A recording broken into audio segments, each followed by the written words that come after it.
On this episode of the Divination for Liberation podcast, where in your relationships have you been acting like getting your basic needs met is the ceiling of what you can ask for, the ceiling of what you feel comfortable needing, where it really needs to be the floor?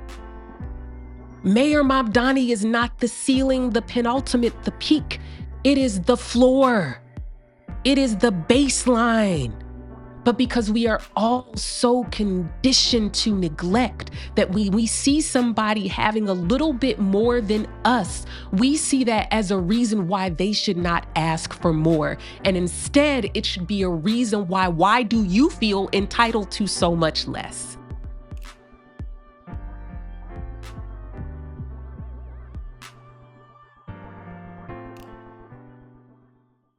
The Divination for Liberation podcast is completely listener funded. Each month, listeners like you give to make sure that this self-produced, edited, and distributed podcast continues to show up in your podcast and YouTube feeds. Join the Divination for Liberation community today to become one in that number. Your support keeps this podcast rolling and gives you access to a community of liberation-minded seekers, exclusive lives, and other contents, like horoscopes, courses, and a monthly meetup. The next meetup is August 12th. See you then. Hi, it's Dana, and I'm here with your divination for the new moon solar eclipse in Sidereal Cancer. The 2026 Sidereal Astrology Guide says, revealing the truth of my feelings and needs. Break down. If you can't hold it, let it hold you. Let it carry you. When you've done all that you know. This is one of those moments where the astrology is so incredibly personal in the way that it's manifesting that it's been really hard to see beyond my own personal circumstances in terms of how to talk about it. Now, for what it's worth, I have been talking about sidereal cancer for the last two episodes because it has been a sign featured in both the full moon in sidereal Sagittarius in the early part of July, and then, of course, the full moon in sidereal Capricorn, which was just a couple of weeks ago. And in that time, I've been eclipsed. I have really experienced what I talked about at the full moon in sidereal Capricorn, which was realizing the tension between caretaking and being taken care of. And then, of course, this new moon solar eclipse in sidereal Cancer, revealing the truth of my feelings and needs. And so rather than trying to look past what's going on in my life, I'm going to do something that I don't normally do on this podcast, which is to talk about what's been going on with me. And I'm sharing this in hopes that it'll help somebody, it'll make somebody feel seen, and it will do what it needs to do in order to make the point of this eclipse clear. I'm going to talk about the astrology in a minute, but I just want to share what's been going on with me. I am an incredibly independent person, and I wear that as a badge of honor, particularly because that independence for me has always, from the very beginning, been about my independence of thought. You can ask my dad, you can ask my family, you can ask anyone who's known me for most of my life that I have always thought for myself. And the pressure to conform to any particular way of seeing things that contradicted maybe the patterns I saw, my own lived experience, or what made sense to me, like I just wasn't going to do it. And it got me in trouble because as a kid, you're supposed to accept things without questioning. You're supposed to believe what you're taught. You're supposed to take the indoctrination and let it wash over you and inform the way you see yourself and the world. This is not to say that I had not been subject to indoctrination or there were not beliefs or things that I was taught that I took wholesale. Yes, but clearly being here doing this work as an astrologer, as a Black woman who grew up as a Black church girl in the Pentecostal church, to get here required a lot of independence and independence of thought. But also, that independence has manifested in taking care of myself. I've had some conversations with family members recently just about how important it was for my own mother to instill in me this confidence because she didn't want me to grow up to be a helpless adult. She didn't want to be burdened with having to take care of me due to my own inability to make a life for myself. She always encouraged me career wise to undertake paths that would lead to the type of stability that she was able to create for herself through the corporate world. But that was never going to be for me. I've never worked a 9 to 5. I've always been a creative. I've always been a leader. I've always had natural business acumen. I've always had an incredible amount of skills, and I've developed expertise in various lanes that especially equip me to do the work that I'm doing today. To say that I feel called to do this work is does not truly encapsulate the conviction that I feel and the way that my life circumstances have carved out this very narrow path for me to arrive to where I am today. But this narrow path has been paved with me taking on responsibilities, being abandoned and neglected in a way that left no one to do it for me but me. Whether that no one to do it but me has been raising my child through the abandonment and neglect of his father, through the inability of my own family members to notice when my kid is having an asthma attack, to being in the hospital and in the ICU working while my child is struggling to breathe on high flow oxygen, whether it's been being in New Orleans for the past 7 years, literally with one break. I went from 2020 all the way to the end of 2025 without spending more than a few hours away from my kid, with no one else to take over duties of managing his chronic illness, with no one else to take over, the duties of cooking and cleaning and caring for him and managing his disabilities, on top of having to work and be the head of household and earn money. I'm sharing this backstory because I know that I'm not the only one. I know for sure that I'm not the only woman and the only parent who has been neglected into independence, who has been neglected into a place where if you even wanted to ask for help, who would you ask? Even if you wanted to ask for help, who had the competence and skill to give you help without adding further harm? This has been my life story. Don't get me wrong. I was raised well. I was raised in a very happily married parent household. My parents are two of the most generous and giving people I know. Generous to me, generous to other family members, generous to children in the community. I've watched my father give away cars. I've watched my mother put together programs to make sure that students who didn't have access would be able to take the ACT and pass, who would be able to apply to college and know how to get through that process. My parents are literally two of the most giving people I know, but they also have their lived experiences that only gave them a specific set of tools to meet the needs and show up for me, which for sure was a person that was completely foreign to their experience, not only in my independence of thought, my creativity, my gifts, but also just being an adoptee. Most people had no idea how to deal with an adopted child. There wasn't even data on the trauma that relinquishment would cause, even if, you were brought into a two-parent household, a stable family. All of that to say, I've reached burnout in a lot of different ways. But the burnout and the chaos of my life in the past 2 weeks is something I've never experienced before.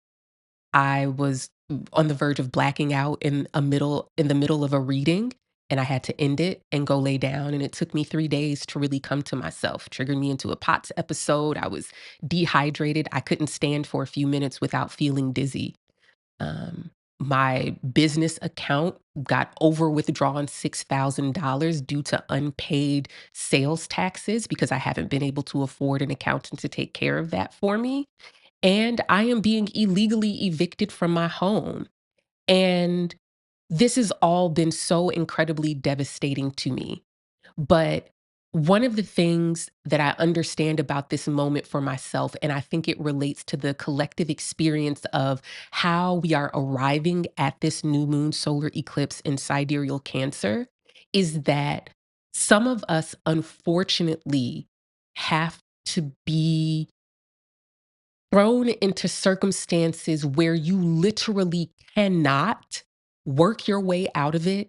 You cannot strategize your way out of it. You cannot hustle your way out of it. You have to ask for help. And that's where I've been. I have had to ask for help. So many things. The things that I've listed are not even the full extent of what's going on in my life. If you know me personally, you already know how much longer that list is if I've shared it with you, because I haven't even really shared everything that's going on with the people who are closest to me. But revealing the truth of my feelings and needs, what really hit home for me about that is one, there have been people who have been asking, how can they show up for me? And as a really hyper independent person, even being asked that question feels like a burden sometimes. And I know that there are people who can relate to that. Someone asking you what you need or what they can do for you is labor in and of itself. And the reason why it feels that way is because what so many of us were deprived of is the type of attentiveness and pattern recognition that comes from a caring loved one, meaning someone who's able to recognize that there's something wrong, someone who's able to discern based on their intimate knowledge and relationship with you what actually is wrong, and someone who has the capacity to show up and meet that need. That is the specific type of care that so many of us have been deprived of. But in the moment where my account was over withdrawing $6,000, I said, I have to start a GoFundMe. I have to. And I reached out to someone and they have been more than happy to help me. And the GoFundMe has reached and surpassed its first goal way ahead of schedule. And I don't want to cry because I don't want to mess up my makeup. But the simultaneous overwhelm of life getting all chaotic and falling apart at once, and the overwhelming support and expressions of love and acknowledgments that have, you know, people have shared about how my work has impacted them. Whoo! Like, I've been laid out on the couch just in this weird contradiction of feeling like the walls are falling on my head, but experiencing and witnessing my community, you, show up and hold me up and let me know that my work has not been in vain, and that it's okay to ask for help, and that you're there for me, and that you will give me money to rest and take care of myself and take care of the chaos that is unfolding around me, including having to move 900 miles back to Chicago in a very short notice due to this illegal eviction. So I want to say this, and this is where I'm going to transition to talking about the collective. If you've been listening and holding on thus far, thank you so much. The mayor of Baltimore and the mayor of New York City, I think it's Brandon Scott in Baltimore and Zohran Mamdani in New York, have both taken to responding to their constituents' request for repairs and various other things on social media. You know, someone said that there was a huge sinkhole and pothole on their block, and before they even got home from work, it was filled. Someone said that there was no water fountain or the water fountain was in disrepair and it was taken care of. Um, this is what it means to realize the truth of our feelings and needs, because it is only in someone recognizing our distress, being attentive and responding to it in a timely manner, in a way that solves the source of distress, can we actually make the connection that that is a need? And the reason why I know this is true is because we have spent decades at this point rationalizing the lack of care that we have received as constituents of our governors, our mayors, our legislators, our president. We have worn as a badge of honor our not needing to rely on help from other people, not needing to rely on the money that we pay for taxes to build infrastructure, keep our water clean, pave the streets, provide health care, make the food edible and safe. I mean, literally right now, there is a content creator, Jules, I don't know their last name. I believe they're trans woman who went online and asked for money to get a rotten tooth fixed. And the way that people are saying that Jules does not deserve to get money to get their tooth fixed is really so incredibly painful to witness for me personally, because I too have an association where if I ask for help, I'm going to be shamed for it. If I show that I'm in need, I'm going to be judged and criticized. And the courage that it takes to show that you're in need, to get online and say that you have a rotting tooth in your mouth. I mean, my God, that alone is embarrassing enough. And the way that people are responding is showing why that in this society, being in need is perceived as a moral failure and a sign of weakness, regardless of what your gender is. Now, of course, with Jules, there's absolutely some transphobia that goes along with this. But I really want us to take a moment and understand what this eclipse is really starting for us. In the previous episode, I talked about how this cancer, this series of sidereal cancer transits that's going to peak really, I want to say in July and August of 2027, and it'll slowly taper off after that, but we're really just getting started. I talked about how these sidereal cancer transits are really this moment where, hey, socialism is actually inevitable. We either adopt socialism or we die. We literally must adopt socialism or we will have no clean water. The air will suffocate us and we will all die. We literally adopt socialism or the food will kill us. This is not hyperbole, and this is not some future thing that we're waiting to happen. We're in process. We are in the process of being killed by the food. The number of contaminations with E. coli and cyclospora and salmonella is actually out of control. Puerto Rico is currently rationing water on parts of the island. This is this is not a future possibility. It's happening now, right? As I always say, revolution begins in the body.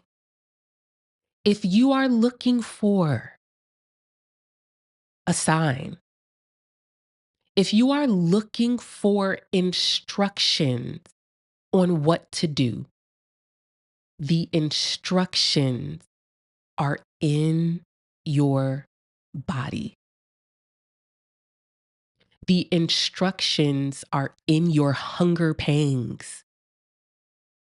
The instructions are in your spiking cortisol levels because you don't know how you're going to pay your electric bill. The instructions for revolution is in the fact that you've got to get on the phone with the insurance company for them to approve of the medication you already have been paying for with your premium each month. The revolution is secondarily intellectual. The revolution primarily is in revealing the truth of your feelings and your needs to yourself. And this is important because we have been indoctrinated and conditioned to perceive and believe that certain things aren't needs, they're privileges, that our feelings aren't facts, and they must be disregarded or suppressed or rationalized away. But I want you to know that that's intentional. Because there is no revolution without rage. Why do you think when you see videos of Fred Hampton speaking, or you see videos or hear clips of Malcolm X speaking, they are embodying the rage of the oppressed people they speak for? They are embodying the grief of the oppressed people that they ride for. And they are able to influence people because they embody the emotion that has been suppressed by propaganda in the masses. People want to hear what I have to say in the tone that I speak it in the cadence that I speak it with, because I am reflecting back to you the reality of the emotions that you really feel and should feel based on what you're experiencing right now.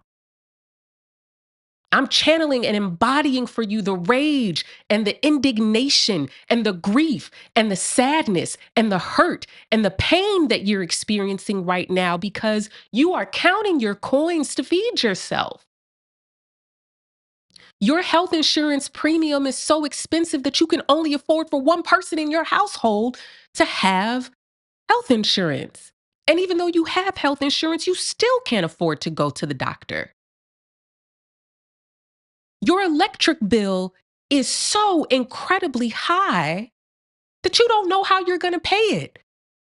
And you're scared. And you should be angry. You should be upset because you are being neglected. You are being abandoned in a way that's similar to me in my own personal life. I've always felt the solution was, okay, let me hustle. Let me work harder. Let me create a new product. Let me create a new service. Let me go get a job. Let me go get a better job. Let me ask for a raise. Let me get 2 jobs. Let me get 3 jobs. Let me hustle. Let me beg for more clients. Let me put a sale on. Let me do all of these things because the power that I have to be taken care of in capitalism is only equal to the labor that I'm able to exert. And so you feel that the solution to your electric bill, your solution to your lack of health care, the solution to the high grocery prices, the solution to all of the material problems that you are facing is you need a better job and you need more salary and you need to work more. You need more hours. You need another job and a third job and a fourth job and a fifth job. You just have to work. And if you work and if you work and if you work and if you work some more, maybe you'll be able to afford to live. That whole process is meant to make you override the truth of your feelings and needs, which primarily is that you are deserving just because you were born. And whatever this chaotic, delusional propaganda that you have been indoctrinated with that makes you feel like you're not worth care, that's what this eclipse series is about. Eclipses mark major cultural shifts. You can look over the course of history and watch the sign pairs where eclipses are happening and see a very, very clear pattern. Eclipses in Sidereal, Cancer, and Capricorn always are associated with and coincide with major economic shifts. The last time that we had eclipses in Cancer and Capricorn was 2017, 2018, and 2019. And this is when Donald Trump was in office and the economic policies that we are reaping the negative outcomes of now were first put in place. The tax cuts that he put in place then are why we're dealing with this nonsense right now. The fact that he was in office then and the fact that he is in office now are connected to the fact that we are in the same sign pair of eclipses. When the revolution in Cuba happened, it was during an eclipse in sidereal Cancer and Capricorn. And guess what? We're back in eclipses in sidereal Cancer and Capricorn. And what's happening? The United States government, as they always do, is undermining the free will and self-determination of Cuba. They have cut them off from oil. They're dealing with rolling blackouts, and Cuba is being subject to the economic thumb and violence of the American empire, just like it has since the 1950s, since the early 1900s. And so the reason why is because Cuba has always been the playground of capitalists, where they could go and they can have their casinos and they can have their hotels and they can have their clubs and they can pay the workers there nothing to grow sugar, and they can reap all of the benefits and hoard it and hoard it and hoard it. And the capitalists never ever got over it. They never got over the fact that Cuba said, yo, we will die for the freedom. We will die for self-determination. And the only way through this is not to replicate the economic policies and conditions of our oppressors, but to do something wholly new. When the Castro family took over and became the leaders of the communist revolution in Cuba, the first thing that they did was made their other family members sell off all of their properties because they were so committed to liberation for their people that they weren't going to let their own families and relatives hold on to private property when other people were homeless and starving and didn't have enough to eat. We don't have that type of solidarity with the poor, with the peasants and the working class here. Love Mamdani, love Syed, but there's still capitalists that are benefiting from their class station. I don't see them selling no properties. I don't see them giving up nothing. I don't see any type of sacrifice to stand in solidarity with the working class. Cuba is our example. Cuba is our beacon. Cuba is our light on a shining hill to show us how we overthrow the oppressor. The other thing that Cuba did as soon as the revolution was over was educate and make sure everybody reads. Cuba was the only nation that developed their own vaccine for COVID. Cuba has such an advanced medical field that other countries in the Caribbean have relied on the doctors that Cuba produced in order to have healthcare in their country. And over the course of this whole thing where the United States is trying to dominate Cuba once again, they have coerced these other Caribbean nations, including Jamaica, to refuse medical help from Cuba. Cuba is the example of the type of economic and cultural and political and social revolutions that happen during sidereal Cancer and Capricorn eclipses. And I know you can see it. I know you can see it in the way that Mayor Zohran Mamdani has fulfilled every single campaign promise for the most part within the first 6 months of his term. You can see it because El Sayed in Michigan and so many other much more left-leaning people who are seeking public office are winning and garnering the support. But you can also see the way that the status quo of capitalism, imperialism, white supremacy, and patriarchy, primarily through the Democratic Party and all of the organizations and PAC that lobby on the behalf of Israel, are shelling out millions of dollars to prevent this from happening. Why? Because if we have a socialist revolution in this country, we will no longer be using our tax dollars to fill the pockets of Lockheed Martin. The gun, the drone, the weapons manufacturers will no longer be the primary recipient of our tax dollars. The trillions of dollars that the Department of Defense has in their budget that they can't even account for. The reason why the Department of Defense gets that, the reason why we're in endless war is because these weapons manufacturers are everybody's in their pockets. Look at the stocks that are held by the legislators in this country. Look at the stocks that are held by the folks in the executive branch of this country and their families. They are holding stocks in data centers. They are holding stocks in weapons manufacturers. Donald Trump has bought more stock in the companies who provide the raw materials for data centers than any other industry. Why? Because those data centers are to surveil us, to watch us, to deprive us from privacy. Why? So that we will not bring about the socialist revolution that we are due for. How do you fight back? By using this moment to reveal the truth of my feelings and needs. And what that means is when you see somebody asking for help, you don't shame them, you don't judge them, you don't criticize them. You identify with them. You recognize that you are not different because you're literally just one medical catastrophe away of having to get online and ask for a GoFundMe to pay your medical bills. You don't have enough insurance to pay for a devastating medical catastrophe. You don't. No one does. Without losing all of your money. If you had to stop working, no, it's gone. That's wrong. What feelings and needs are being revealed to you? What things have you thought were privileges? What things did you think you had to work to deserve for? What things did you feel like you only were going to get if you were in dire needs and devastation? Why do you have to work to the bone until you are on the verge of collapse or death?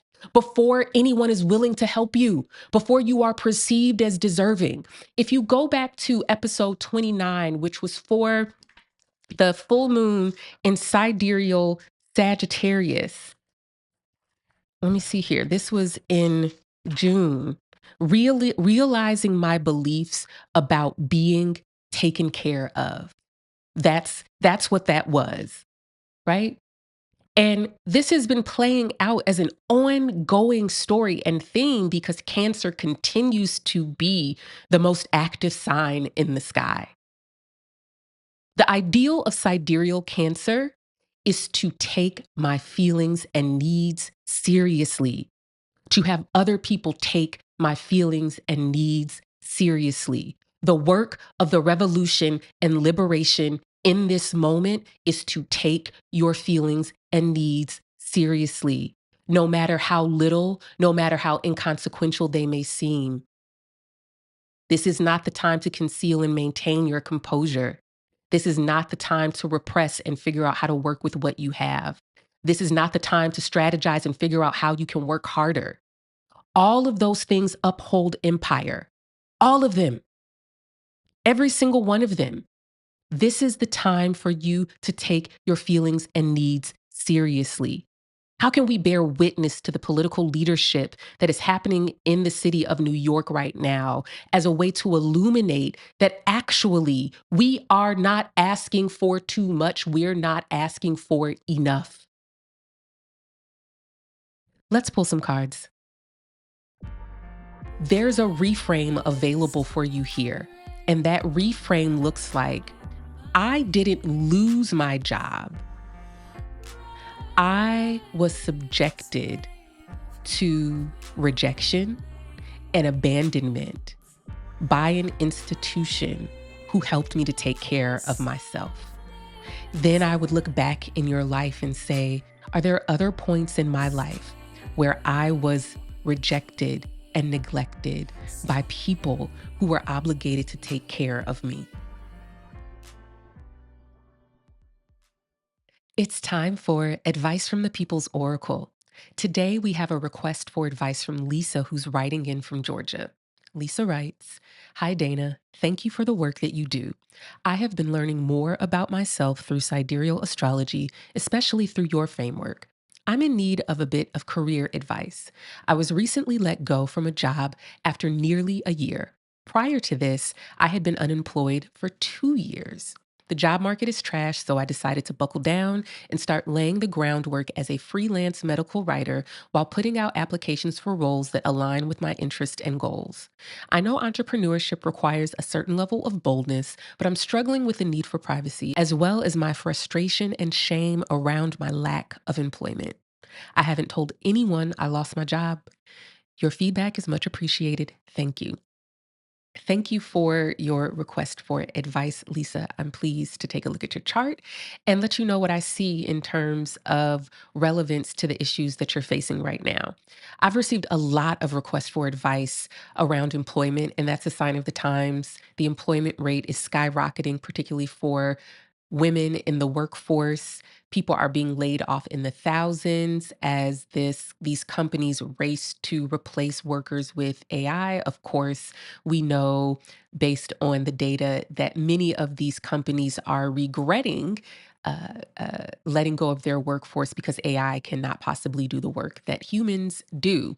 Even though the companies would like to sell us the fact that it can. There are some jobs and some tasks that AI or large language models are well suited for, but most really, really, really aren't, at least not right now.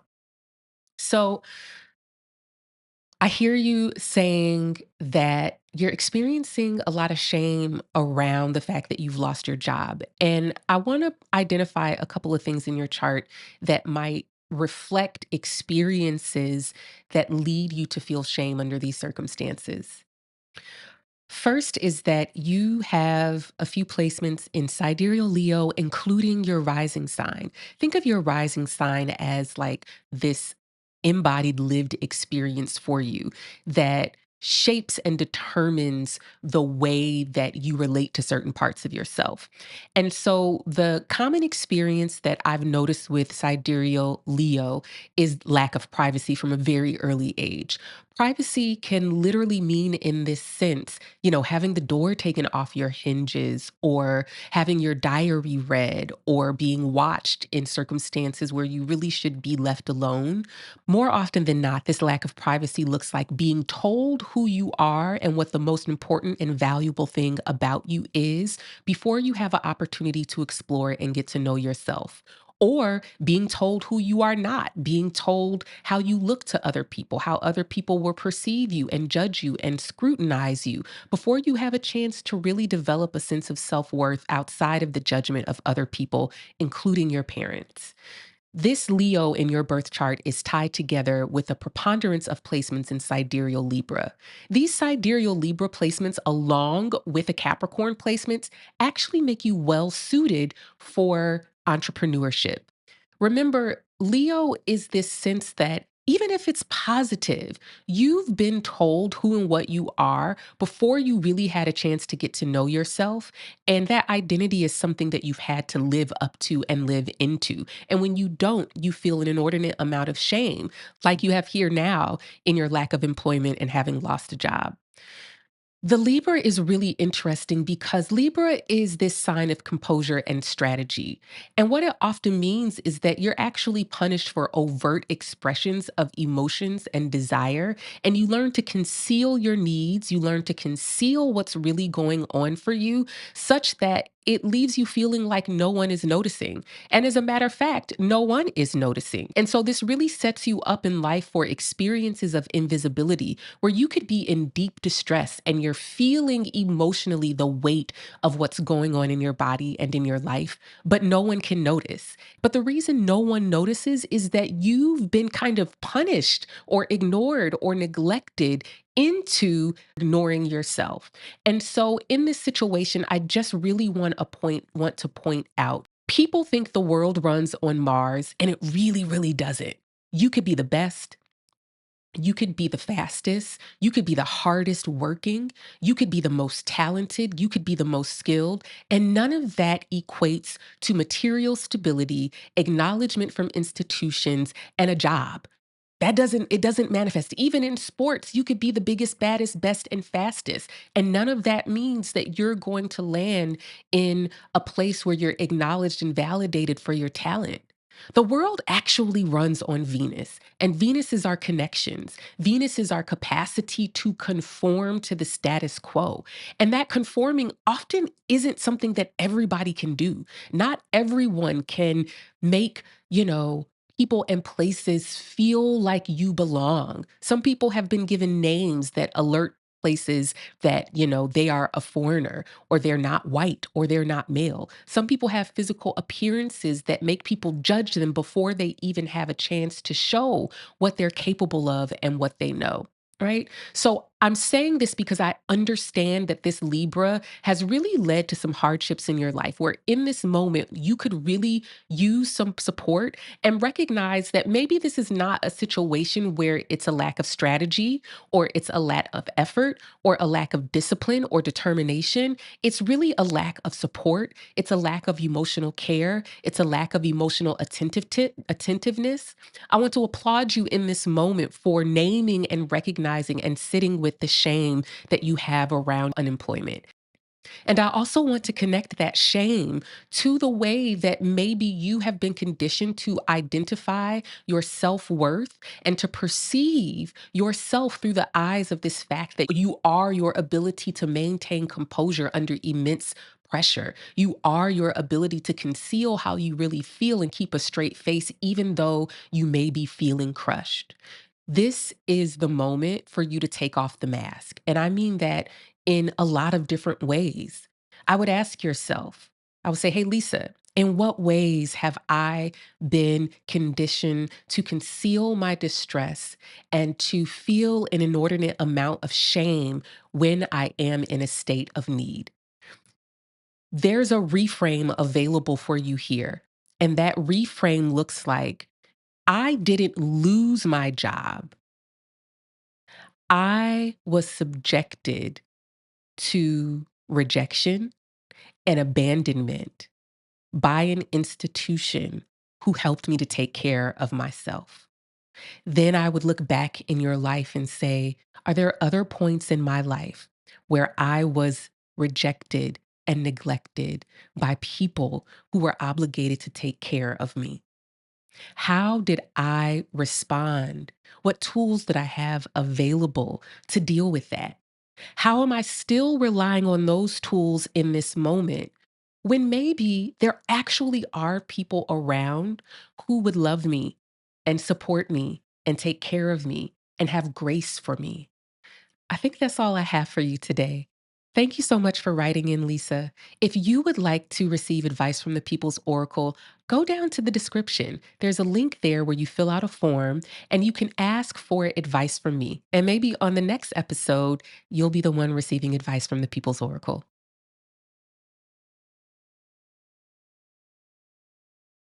All right. I'm back with my cards to divine and see what insight, wisdom, and guidance is available to us. We look to the tarot and the symbolism of the cards to illuminate for us proper perspectives. How should we see this moment? How should we relate to it? How should we interpret it? We've got the 6 of Wands. The Six of Wands is a card that speaks about overcoming. This can be overcoming the chaos of lack of direction.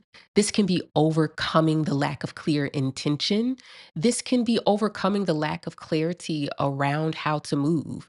This can be succeeding in reaching a goal. In that, I think this card is speaking to we already have victories as a reference point on what to build on. We have already seen possibilities that organize collective will in a way that benefits the vast majority of people. And we can use that as a reference point for how to direct our energy now to say, what are the things that we should be asking for? How should we be asking for them? 2020 includes defund the police, abolish prisons. Abolish prisons doesn't mean that we let all of the murderers and rapists free. It means that we create a world where we don't need prisons because people's needs are met. that people aren't subject to the psychological and emotional trauma and material neglect that leads to people filling up prison. It means we live in a society where there is no money to be made from imprisoning people. As long as there is money to be made from imprisoning people, prisons will exist and they will continue to create laws that lead to more and more people being imprisoned. Mind you, that's what the data centers are for. The data centers are to watch you and catch you doing anything that could possibly lead to prison because there's money to be made from prisons. So the George Floyd rebellion, the defund the police movement, the Black Lives Matter movement, even in all of its flaws, it was a galvanizing force, not just here in America, but all over the world. Everyone was standing in solidarity with Black people, right? These are the things that we need to build on.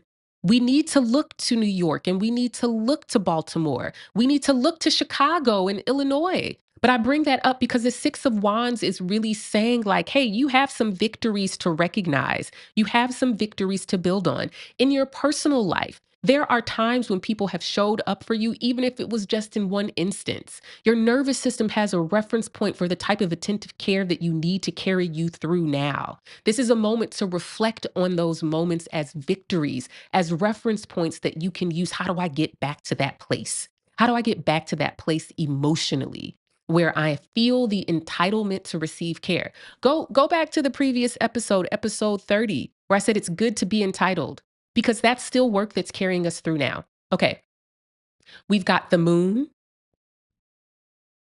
and we've got the 5 of Wands. That's really interesting because I really had the 5 of Wands in mind as I was thinking about the 6 of Wands. The 5 of Wands is this card of uncertainty. Um, but in this context, this other meaning of the 5 of Wands that I've often used is coming to me, which is that I like to think of the 5 of Wands as sport, as sparring, as you know, in sparring it's not really a real fight. You know, you're testing out your skills, you're building up your stamina, you're figuring out what your strategy is going to be when you actually get in the ring to fight. You're building up your capacity to take punches and to give them out. You're you know, experimenting with angles and footwork and breath and all of these things. The 5 of Wands, I think that's how I want to understand it in this moment, that while we have victories to build upon, while we have personal and collective reference points for what it looks like to take our feelings and needs seriously, for what it feels like to honor the truth of our feelings and our needs, right? The 5 of Wands is saying, hey, this is the warm up.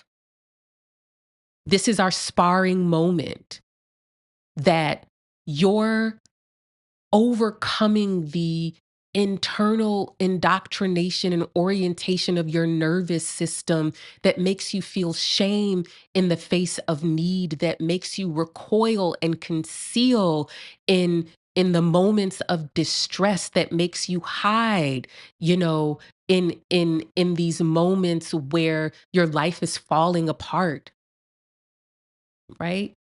This 5 of Swords says, treat this like sparring. Treat this like, hey, this is the time to get your footwork and your orientation together so that when the moment comes for collective action, you're already in good practice. You're already in the practice of noticing when you are, you know, spitting to yourself internalized narratives that you don't deserve, when you feel and the shame and you're shaming and judging yourself before you've even asked, right? There is a way that we have to feel the shame and ask anyway. There's a way that we have to build, I think, a shield to protect us from the way other people try to shame us and make us feel undeserving. We have to do that work. We can say, I don't have to feel about myself, about my needs, the same way that you feel about my needs and about me. You might feel I'm undeserving. You might look at me and judge me. You might talk trash about me. You might turn your nose up at me and say, ugh, I told you so. That's why you should have just gotten this job and gone to this place and lived with this thing and broke up with this person. And the list is all long. And it's just piling up of all of the bad choices that you made and shouldn't have made to lead to this point where you're in need. And I just wanna encourage myself and encourage and minister to you in this moment that that is an overestimation of your power and influence. That is a way that other people are coping with the fact that they feel like they've made poor choices. It's a projection. And the reality is that we are all in various states of need because we are being deprived of the dignity of care by this society. No one is going to work their way out of being in need. It's not going to happen. Even the capitalist who you look at and envy and maybe even model yourself after or aspire to, who make millions of dollars or even billions of dollars, they're not working for that money. They're stealing it from you. They're pocketing it from your tax dollars. They're not working for it. They're not earning it. They don't deserve it because they're smarter than you, because they have some talent or skill or genius that you don't have. What they have is white skin. What they have is being assigned male at birth. What they have is centuries long entitlement to create a world that we all have to adapt to and live in and conform to. This moon card is a card of uncertainty. It's a card where, when I always say with the moon, it's like when you walk into a dark room. And even though you've been in the room before, you can't see nothing. So you're kind of feeling your way around, and it requires very careful and delicate steps because you don't want to stub your toe or knock over the plant or run into the wall. That's what the moon is like. You're in this darkness. You're in this place of uncertainty where you don't quite know where things are. And it can bring up feelings of fear. But I think that's really normal. For me, in these instances, the moon is often referring to this way that when you are walking down an emotional path that has been, paved with spikes and thorns of shame to prevent you from moving that way, there's going to be some uncertainty and fear because you've already been conditioned to see that this path is going to be filled with rejection and neglect. But that rejection and neglect may happen. It is happening. Some people might say no. Some people might say they don't have enough. Some people might judge you. But that is not a statement about the validity of your needs. Right? And again, with the Six of Wands, we really need to look backwards. This feels like a very Sankofa moment. We need to look backwards at the Cuban Revolution. We need to look backwards at 2020. We need to look backwards at the New Deal and say those are victories that we must let inform how we move today. But the Six of Wands is right in the middle. This is not the end, right?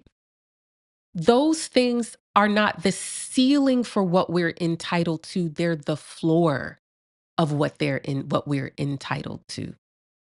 Where in your life have you perceived a ceiling of what you're entitled to, which really needs to be the floor?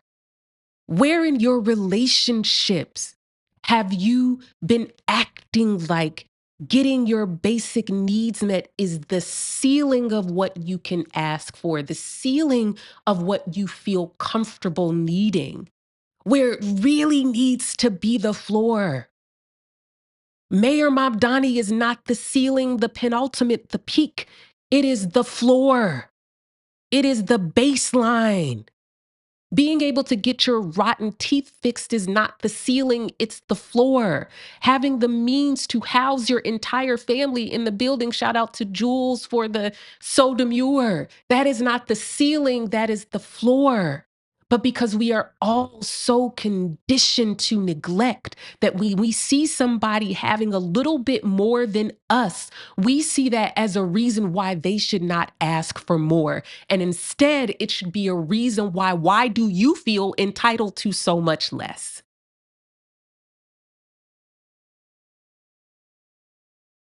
That's all for today. Thank you for tuning into the Divination for Liberation podcast. I am your host, Dana Lynn Knuckles, also known as the People's Oracle. I'll see you in a couple of weeks for the next episode, which will also be an eclipse. I'm actually really excited to talk about this. The next lunation is a full moon lunar eclipse in Sidereal Aquarius. And what I've written for that is protecting the privacy of my authentic self. If you go on my threads, there is a post that I posted today. What is today? August 10th. And I talked about the sidereal Leo transits that we are building through over the next year, and what this means for our privacy. The surveillance state and the police state are really about to explode in a way that we are not ready for. And I really need us to be prepared. Please make sure that you come and tune in for the next episode where I'm going to be talking about this other eclipse series that's wrapping up Sidereal Pisces. I'm sorry, Sidereal Aquarius and Leo. It wraps up in February, and what this has to do with privacy, and surveillance, some of the history on sidereal Leo transits and surveillance technology, and what it means for us going forward and how we need to prepare for that. We are in just a kind of like these pop-ups of COVID waves all over the states. We're still not in a surge. Levels in transmission are still really, really low. I want to amend my forecast for COVID a little bit. So, one of the astrological configurations that I look to let me know um, uh, uh, what to expect in terms of COVID transmission is the relationship between Mars and Jupiter. And from September onward, uh, Mars and Jupiter will be in their conjunction phase. And because of a Mars retrograde and Jupiter retrograde kind of happening simultaneously, they will be in that conjunction phase really through next summer. So, for a very long time, which is a little bit abnormal, my overall forecast for COVID remains the same, that in 2026, 2027, and definitely in 2028, we are in a steady decline of transmission. I've always said that I don't think that this means that COVID will go away. But I do think that our baseline of transmission will remain a little bit elevated than where it has been previously. You know, the past few months have been the lowest COVID transmission, according to wastewater. Since the beginning of the pandemic in 2020, when everyone was staying home, well, not everyone, but most people were staying home and taking precautions to prevent transmission. We're going to have, I think, a little bit of elevated, but the overall astrological conditions, whether I'm looking at sidereal astrology or I'm looking at Bazi, which is Chinese astrology, the overall conditions remain that we are in a period of steady decline. So we're not going to see a Omicron surge or wave like we saw in 2021, 2022. We're not going to see a Delta wave or any of these other really huge waves where, you know, hospital visits are rapidly increasing. Schools are having to shut down, even if momentarily, because transmission in those spaces is really, really high. I don't think that we're going to see that.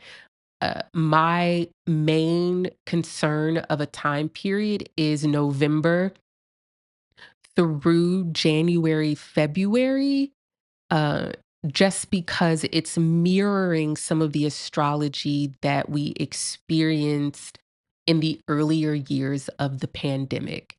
Um, what this means for those of us who still continue to mask in public places, what this means for those of us who pay attention to ventilation and mitigate our risk with care and data. It means just keep doing what you're doing.